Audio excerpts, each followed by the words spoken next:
ಅಪರಿಚಿತ ವ್ಯಕ್ತಿಯಿಂದ ಉಗ್ರ ಅನ್ಸಾರಿಯ ಹತ್ಯೆ.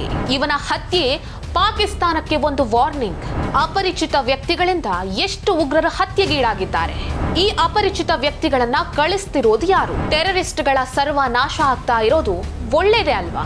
ಭಾರತ ಮಾತ್ರ ಅಲ್ಲ, ಟೆರರಿಸ್ಟ್ಗಳ ಬಗ್ಗೆ ಈಗ ಜಗತ್ತಿನ ಶಕ್ತಿಗಳ ದೃಷ್ಟಿ ಕೂಡ ಬದಲಾಗ್ತಿದೆ. ನಮಸ್ಕಾರ. ಭಾರತ ವಿರೋಧಿ ಜೈಷ್ ಎ ಮೊಹಮ್ಮದ್ ಮತ್ತು ಲಷ್ಕರ್ ಎ ತೊಯ್ಬಾ ಭಯೋತ್ಪಾದಕ ಸಂಘಟನೆಗಳ ಲಾಂಚ್ ಪ್ಯಾಡ್ ಕಮಾಂಡರ್ ಆಗಿದ್ದಂತಹ ಫಾರೂಕ್ ಅನ್ಸಾರಿಯನ್ನ ಅಪರಿಚಿತರು ಗುಂಡಿಕ್ಕಿ ಹತ್ಯೆ ಮಾಡಿದ್ದಾರೆ. ಅದು ಎಲ್ಲಿ? ಪಾಕಿಸ್ತಾನದ ನೆಲದಲ್ಲೇ ಪಾಕಿಸ್ತಾನಿ ಉಗ್ರ ಅನ್ಸಾರಿಯ ಹತ್ಯೆಯಾಗಿದೆ. ಈ ಹಿಂದೆ ಉಗ್ರರನ್ನ ಅಪರಿಚಿತರು ಬಂದು ಗುಂಡಿಕ್ಕಿ ಕೊಂದ್ರಲ್ಲ, ಅದೇ ರೀತಿ ಈ ಅನ್ಸಾರಿಯನ್ನ ಅಪರಿಚಿತರು ಬಂದು ಗುಂಡಿಕ್ಕಿ ಕೊಂದಿದ್ದಾರೆ. ಈತ ಸತ್ತು ಬಿದ್ದ ನಂತರ ಇವನು ಯಾರು ಅಂತ ಯಾರಿಗೂ ಗೊತ್ತೇ ಆಗಲಿಲ್ಲ. ಆದರೆ ತನಿಖೆಯ ನಂತರ ಇವನು ಫಾರೂಕ್ ಅನ್ಸಾರಿ ಅನ್ನುವಂಥ ವಿಚಾರ ಬೆಳಕಿಗೆ ಬರುತ್ತೆ. ಭಾರತ ವಿರೋಧಿಯಾಗಿದ್ದ ಈತನ ಹತ್ಯೆಯನ್ನ ಯಾರು ಮಾಡಿದ್ರು, ಯಾಕಾಗಿ ಮಾಡಿದ್ರು ಅನ್ನುವಂಥದ್ದು ಗೊತ್ತಿಲ್ಲ. ಆದರೆ ಈತನ ಹತ್ಯೆಯಾಗಿರೋದಂತೂ ನಿಜ. ಈಗ ಕೆನಡಾದಲ್ಲಿ ಆಡಳಿತ ಬದಲಾಗ್ತಾ ಇದೆ, ಅಮೆರಿಕದಲ್ಲಿ ಆಡಳಿತ ಬದಲಾಗಿದೆ. ಈ ಟೆರರಿಸ್ಟ್ಗಳ ಬಗ್ಗೆ ಜಗತ್ತಿನ ಶಕ್ತಿಗಳ ದೃಷ್ಟಿ ಬದಲಾಗಿದೆ.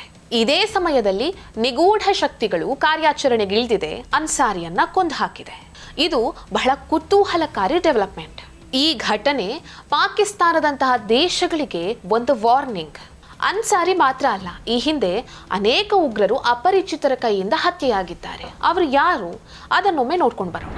ಒಂದು, ದಾವೂದ್ ಮಲಿಕ್. ಇವನು ಭಾರತ ವಿರೋಧಿ ಚಟುವಟಿಕೆಗಳಲ್ಲಿ ತೊಡಗಿದ್ದಂತಹ ಪ್ರಮುಖ ವ್ಯಕ್ತಿ ಮತ್ತು ವಾಂಟೆಡ್ ಭಯೋತ್ಪಾದಕ ಮೌಲಾನಾ ಮಸೂದ್ ಅಜರ್ ಜೊತೆ ನಿಕಟ ಸಂಪರ್ಕವನ್ನ ಹೊಂದಿದ್ದ. ಇವನನ್ನ ಬಂದೂಕುಗಳನ್ನ ಇಟ್ಕೊಂಡಿದ್ದಂತಹ ಅಪರಿಚಿತ ವ್ಯಕ್ತಿಗಳು ಪಾಕಿಸ್ತಾನದಲ್ಲಿ ಹತ್ಯೆ ಮಾಡ್ತಾರೆ.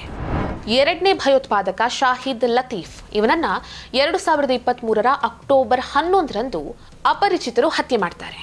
ಇವನು ಭಾರತೀಯ ಭದ್ರತಾ ಏಜೆನ್ಸಿಗಳ ಮೋಸ್ಟ್ ವಾಂಟೆಡ್ ಪಟ್ಟಿಯಲ್ಲಿದ್ದ. ಪಠಾಣ್ ಕೋಟ್ ಭಯೋತ್ಪಾದಕ ದಾಳಿಯ ಮಾಸ್ಟರ್ ಮೈಂಡ್ ಇವನೇ ಆಗಿದ್ದ. ಇವನು 7 ಭದ್ರತಾ ಸಿಬ್ಬಂದಿಗಳ ಸಾವಿಗೆ ಕಾರಣನಾಗಿದ್ದ.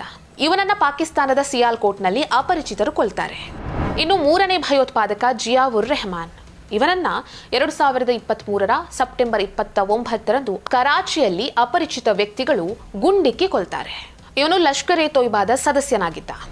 ನಾಲ್ಕನೇ ಭಯೋತ್ಪಾದಕ ಸುಖದೂಲ್ ಸಿಂಗ್. ಇವನನ್ನ 2023 ಸೆಪ್ಟೆಂಬರ್ 21ರಂದು ಅಪರಿಚಿತರು ಕೊಲ್ತಾರೆ. ಇವನನ್ನ ಸುಖ ದುನೇಕೆ ಅಂತ ಹೇಳಿ ಕರೀತಾರೆ. ಇವನು ಖಲಿಸ್ತಾನಿ ಭಯೋತ್ಪಾದಕ. ಕೆನಡಾದ ವಿನ್ನಿಪೆಗ್ನಲ್ಲಿ ಇವನನ್ನ ಅಪರಿಚಿತರು ಹತ್ಯೆ ಮಾಡ್ತಾರೆ. ಇನ್ನು ಐದನೇ ಭಯೋತ್ಪಾದಕ ಅಬು ಖಾಸಿಂ. ಇವನನ್ನ 2023 ಸೆಪ್ಟೆಂಬರ್ 8ರಂದು ಕೊಲ್ತಾರೆ. ಇವನನ್ನ ರಿಯಾಜ್ ಅಹ್ಮದ್ ಅಂತ ಹೇಳಿ ಕರೀತಾರೆ. ರಾಜೌಜಿಯಲ್ಲಿ ನಡೆದಂತಹ ದಂಗರಿ ದಾಳಿಯ ಮಾಸ್ಟರ್ ಮೈಂಡ್ ಇವನೇ ಆಗಿರ್ತಾನೆ. ಪಾಕ್ ಆಕ್ರಮಿತ ಕಾಶ್ಮೀರದಲ್ಲಿ ಅಪರಿಚಿತ ಬಂದೂಕುದಾರಿಗಳಿಂದ ಈತ ಹತ್ಯೆಗೀಡಾಗ್ತಾನೆ. ಇನ್ನು ಆರನೇ ಭಯೋತ್ಪಾದಕ ಸರ್ದಾರ್ ಹುಸೇನ್ ಅರೇನ್. ಇವನನ್ನ 2023 ಆಗಸ್ಟ್ 1ರಂದು ಕೊಲ್ತಾರೆ. ಇವನು ಲಷ್ಕರ್ ಎ ತೊಯ್ಬಾದ ಸದಸ್ಯ. ಇವನನ್ನ ಕರಾಚಿಯಲ್ಲಿರುವಂತಹ ಅವನ ಅಂಗಡಿಯಲ್ಲೇ ಗುಂಡಿಕ್ಕಿ ಕೊಲ್ತಾರೆ. ಏಳನೇ ಭಯೋತ್ಪಾದಕ ಹರ್ದೀಪ್ ಸಿಂಗ್ ನಿಜ್ಜರ್. ಇವನನ್ನ 2023 ಜೂನ್ 19ರಂದು ಕೊಲ್ತಾರೆ. ಇವನು ಖಲಿಸ್ತಾನಿ ಟೈಗರ್ ಫೋರ್ಸ್ನ ಮುಖ್ಯಸ್ಥ. ಇವನು ಭಾರತದಲ್ಲಿ ಕ್ರಿಮಿನಲ್ ದಾಖಲೆಯನ್ನ ಹೊಂದಿದ್ದ. ಇವನನ್ನ ಗುರುದ್ವಾರದ ಆವರಣದಲ್ಲೇ ಹತ್ಯೆ ಮಾಡ್ತಾರೆ.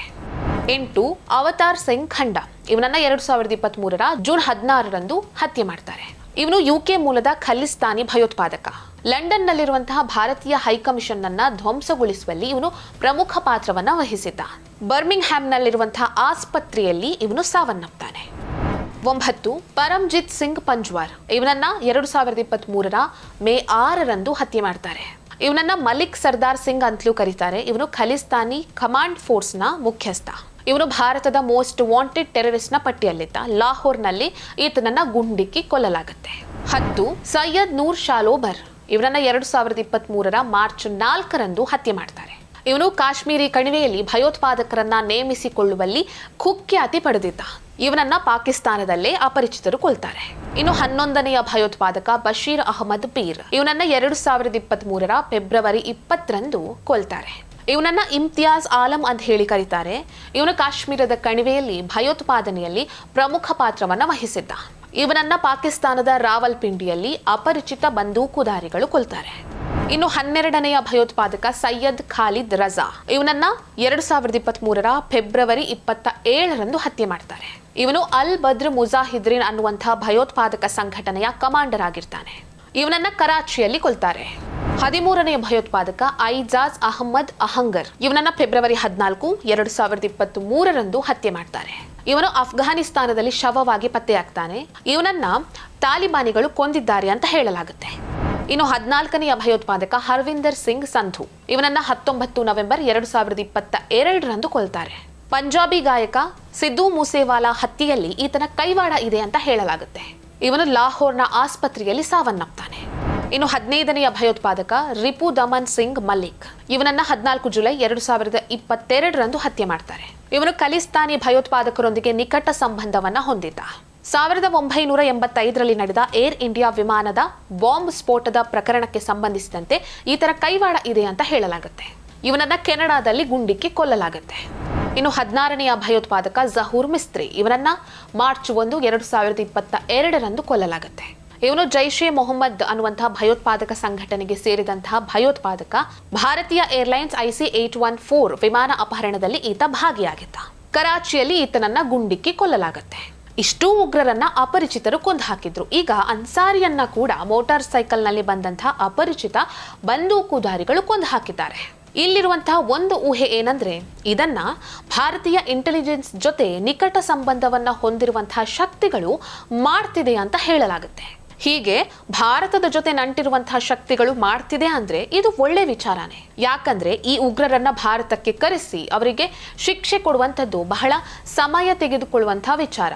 ಮತ್ತೆ ಇದು ಆಗದೇ ಇರುವಂತಹ ಮಾತು. ಹಾಗಾಗಿ ಅನಧಿಕೃತವಾಗಿ ಟೆರರಿಸ್ಟ್ಗಳ ಸರ್ವನಾಶ ಆಗ್ತಾ ಇರೋದು ಒಳ್ಳೇದೇ ಅಂತ ಅನ್ಸುತ್ತೆ.